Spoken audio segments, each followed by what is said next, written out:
Bora te contar ainda para quem Abel Ferreira mostrou o dedo do meio depois da vitória do Palmeiras por 2-0 contra o Sporting Cristal. Falo também sobre Scarpa. Está de saída do Atlético Mineiro, caberia no seu time do coração? Últimas de mercado, bastidores, finanças e muito mais. Sem perder tempo, pedir para deixar like, se inscrever no canal e ativar as notificações. E o Palmeiras venceu o Sporting Cristal do Peru por 2-0, fora de casa, reassumiu a liderança do grupo, mas o assunto nas redes sociais na noite dessa terça-feira foi o dedo do meio que Abel Ferreira mostrou. Ninguém entendeu nada até que o técnico português deu entrevista depois da partida e explicou que esse aceno nada simpático foi para Flaco Lopes, atacante do Palmeiras. O Abel explicou da seguinte maneira, abre aspas, é o jogador que eu mais dou na cabeça. Ele faz assim para mim e eu fiz o gesto para ele. Não sei se viram. Cobro muito dele e ele não sabe ele sabe o que tem que fazer. Explico de manhã, de tarde e de noite. Mando vídeos no WhatsApp. Ele tem tudo para ser um centroavante top mundial, mas no Palmeiras, trato ele como se fosse um filho, foi o Abel minimizando o dedo do meio mostrado para o atacante palmeirense.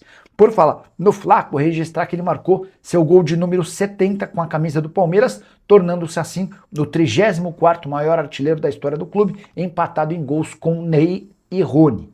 Só registrar ainda que na temporada o Flaco já tem 20 participações em gol em 30 partidas. São 13 gols marcados e 7 assistências. O Flaco segue lutando e sonhando com a possibilidade de disputar a Copa do Mundo pela seleção da Argentina. Gustavo Scarpa está de saída do Atlético. O Galo está tão convencido de que não conta mais com o jogador que vai impedi-lo de completar 13 jogos no Campeonato Brasileiro. Você sabe que até 12 partidas permitem que um atleta que jogou por um clube defenda outro no Campeonato Nacional em 2026. O Scarpa nesse momento tem 10 jogos, ou seja, se fizer mais 2 partidas, ainda pode se transferir para outros clubes. O Atlético até a pausa para a Copa do Mundo faz 4 jogos. Contra Botafogo, Mirassol, Corinthians e Vasco, a tendência é que o Scarpa faça no máximo 2 jogos. O problema é encontrar quem queira contratar o jogador de 32 anos de idade, pagando uma compensação financeira ao Atlético. Galo havia o comprado do Nottingham Forest por 5 milhões de euros e já aceita tomar prejuízo, mas vai pedir algo entre 3 e 4 milhões de euros. Scarpa que custa 1.200.000 reais por mês e tem contrato até dezembro de 2027. Nas últimas horas, o nome do atleta foi especulado como possível reforço do Bahia. Já contei para vocês que o São Paulo descartou qualquer possibilidade de comprá-lo. Para completar, registrar que Dudu é outro que pode estar de malas prontas. Com um detalhe importante, o Dudu já completou 12 jogos pelo Galo no Campeonato Brasileiro, ou seja, não pode mais ser utilizado para que tenha a oportunidade de ser negociado com um rival brasileiro. Já havia contado para vocês algum tempo atrás, depois de ouvir um dos acionistas do Atlético, sobre a intenção do clube em fazer uma reformulação na metade do ano. Hulk já foi embora, custava 2,5 milhões de reais. Com a saída de Scarpa e Dudu, 1.200.000 para o Scarpa, 1.100.000 para o Dudu, o Cruzeiro consegue uma economia importante, que pode lhe garantir bons reforços na metade da temporada. Vamos falar do Palmeiras. Bora, tem muito. O Ivan não gostou ontem, Ivan? O Ivan não gostou. 2-0, perdeu um monte de gol. Não, o começo foi meio enrolado, mas depois, pô...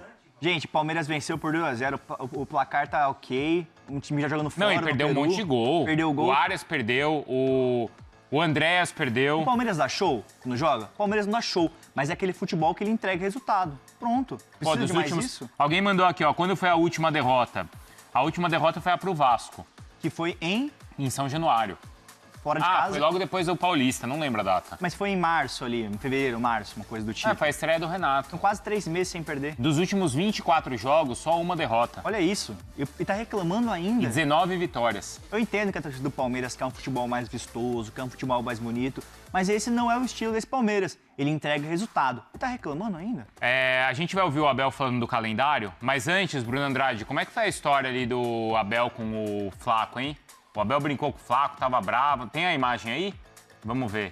Que o Flaco fez o gol, certo? E aí o Abel foi lá, olha lá, ó. E aí, Bruno Andrade?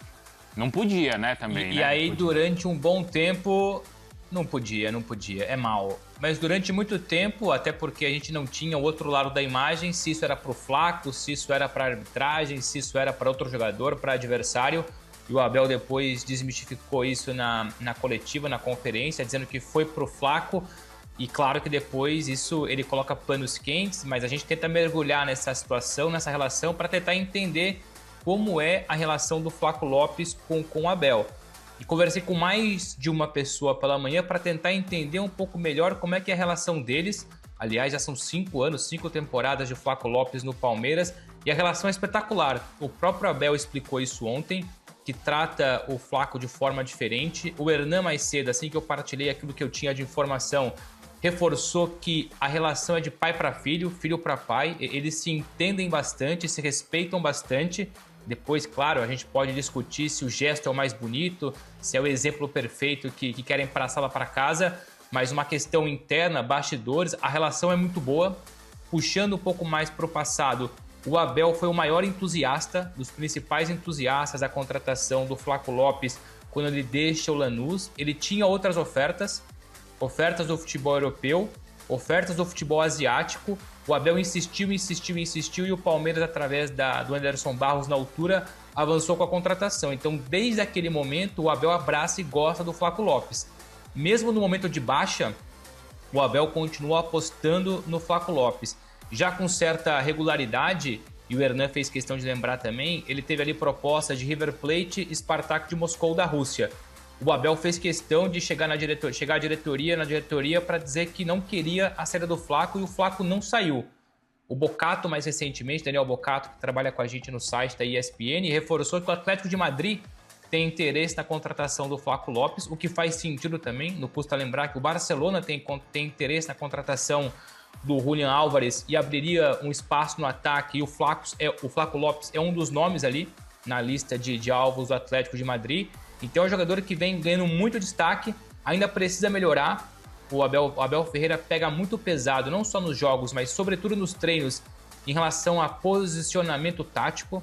Questões táticas ainda incomodam o Abel em relação ao Flaco, ou seja, é pro bem e pro mal. Ele elogia e critica, morde a sopra com o Flaco Lopes e tentar entender, né, depois da Copa do Mundo, se o Flaco de fato estiver presente na Copa do Mundo e se porventura a Argentina voltar a ser campeã, ou enfim, que chegue mais longe possível, o valor de mercado sobe.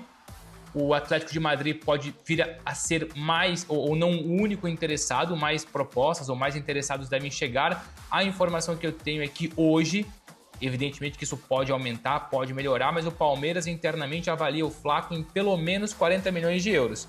Abaixo de 40 milhões de euros, o Palmeiras nem sequer senta para conversar. Nossa. E tendo uma Copa do Mundo pela frente, o Flaco marcando como marcou ontem, no jogo de ontem, no caso, o Flaco tem tudo para ficar ainda mais valorizado. Mas a relação deles, só para resumir, é muito, muito boa. Os gestos, aliás, tamanha intimidade, claro que para fora não fica bonito, mas os gestos que aconteceram ontem comprova, na verdade, a boa relação do que o contrário. Porque até explicando... Bom, o Abel citou isso na entrevista, né? Porque Sim. O Flaco faz o gol e faz assim pro Abel, ó, tá vendo? Um sinal aqui, tipo assim... Isso, fui lá onde você pediu. Aí ele... E aí o Abel falou, tá vendo? Tá vendo? Eu falei pra você ficar lá, foi nesse sentido. Não foi uma bronca, foi tipo... Foi na intimidade. Mas tem um comentário aqui no chat mas ele não deveria ter feito, porque ele podia ter sido expulso. Eu acho até que se fosse aqui no Brasil ele teria sido, porque o VAR ia olhar... Não ia? Imagina a treta que ia dar. Ô, Vicari, você lembra desse fato? Imagina a confusão, cara. Quando ele apertou os órgãos? Então, porque se é aqui no... Imagina que, assim, o VAR, eu não sei ali, não, mas o VAR eu acho que poderia ter expulsado porque é um gesto obsceno. Sim, certo? Poderia. E pra ele explicar que era uma brincadeira com o Flaco? Aí ele ia falar ele ia ser expulso? Vixe, imagina a treta. Quando ele pegou nos órgãos e balançou, não lembro se ele foi expulso. Não, foi sério, porra. Mas ele foi expulso naquela ocasião? Não, acho que não foi. Mas é a mesma situação. Não lembro. É um gesto obsceno que, tipo, ele não foi diretamente pra uma pessoa, entendeu? E aí tem um comentário aqui no chat que eu achei bem interessante, é bom ponto de discussão. O Rob Gameplay mandou assim, criança vê isso, eles têm que dar o exemplo. Não pode, porque é isso, não na hora. Legal por foi o que o Bruno disso. falou, até o Abel falou na entrevista, você não sabe se ele tá xingando o juiz, você não sabe se ele tá xingando o adversário, você não sabe o que ele tá fazendo. Então, por isso que eu falei, o VAR podia ter visto expulsado. Aí, meu amigo... Ele ia falar que é perseguição. Então, aí pra ele explicar que era uma brincadeira com o Flaco, vixe, ia, sei lá, parecer que era uma... Vamos falar um negócio também, às vezes tá muito chato, sabe? Pô, Eu entendo, não é legal, é um Mas gesto obsceno. uma arbitragem mais conservadora teria expulsado o Abel. Mas eu concordo em pleno. Uma arbitragem mais conservadora, até o Abel conseguir explicar o motivo, Isso. mesmo com imagens, era o gesto obsceno. Não teria explicado, é isso aí. Foi expulso, o pessoal tá falando aqui no Ali, chat, né, naquele lá. gesto. Mas eu acho que tá muito chato também, às vezes. Você tem uma relação, às vezes, próxima com o jogador, e aí qualquer coisinha já vira motivo de discussão, sabe? Então, às vezes, é muito chato também qualquer coisa que você faz no futebol. Já vira esse turbilhão aí de polêmica também nas redes sociais. Mas é bom que o Abel explicou e o Bruno Andrade trouxe Então, informações aqui. Mas também. aí tem uma coisa, porque o Abel reclamava o seguinte, que principalmente no último jogo, o Flaco estava saindo demais da área.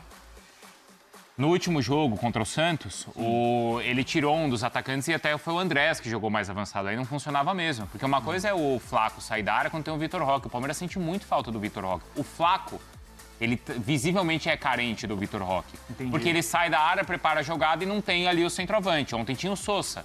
Aham. Aí é diferente. Tanto que o segundo gol também sai assim, né? Sai com o Flaco passando pro Sousa. Mas no jogo contra o Santos não tinha o atacante. Ou era o Andrés ou o Arias e aí não funcionou. Então o Abel falou assim, eu quero que você fique na área. E por isso que teve a troca ali de carinho, entre aspas, entre os dois. Mas se você pega os últimos jogos do Flaco, são 4 partidas e 3 gols nos últimos 4 jogos. Então, nesse recorte, assim, enquanto o Palmeiras não tem o Vitor Roque saudável, o Flaco, de uma certa maneira, ele tá entregando gols. E é o que se espera dele. Talvez ele sinta a ausência do Vitor Roque? Sim, mas ele tá entregando o que o Palmeiras tá pedindo. Sim, Tá tá. entregando. Tá, mas acho que é isso. Diante da ausência do Vitor Roque, Eu vou dizer aqui... o Abel quer ele em outra posição. Fala, Bruno. Não, só para reforçar a percepção de quem trabalha ali no entorno do Palmeiras, no entorno do Flaco, que muita coisa boa vai chegar independentemente de Copa do Mundo. Claro que com Copa do Mundo a expectativa é maior, os valores são maiores, depois é tentar entender se o Palmeiras vai aceitar, essa é outra questão, mas que há uma perspectiva, uma esperança de que muita proposta boa vai chegar no meio do ano, o Palmeiras depois vai tentar entender se é o melhor. Até porque o Vitor Roque, até por conta da lesão, eu não diria que perdeu um pouco de valor de mercado, mas os clubes da Europa olham hoje muito mais para o Flaco Lopes por motivos óbvios, né? Tem jogado, é jogador de seleção argentina, talvez tenha ali um Mundial, uma Copa do Mundo pela frente. Então, valorização de mercado, o Flaco Lopes está à frente do Vitor Roque. Então, naturalmente, consequentemente, as propostas que vão chegar, muito potencialmente, são muito mais para o Flaco do que para o Vitor Roque. Depois é entender que se o Palmeiras aceita os números que serão entregues para ele, no caso o Palmeiras. Mas que muita coisa vai chegar. Volto a dizer, o Bocato mais cedo chegou a recordar a questão do Atlético de Madrid e muita coisa vai mexer. E não custa lembrar que ano de Mundial o mercado ferve ainda mais e depois há aquela bola de neve, né? Basta um clube do futebol europeu contratar um atacante de ponta, ou no caso um centroavante, um goleador, para depois começar uma bola de neve, porque depois você perde, tem que buscar outro, aí abre vaga em outro, tem que surgir outro. Então muita coisa vai acontecer no meio do ano, basta uma mexida e o Flaco Lopes com certeza surge como potencial reforço para outros clubes do futebol europeu e não só.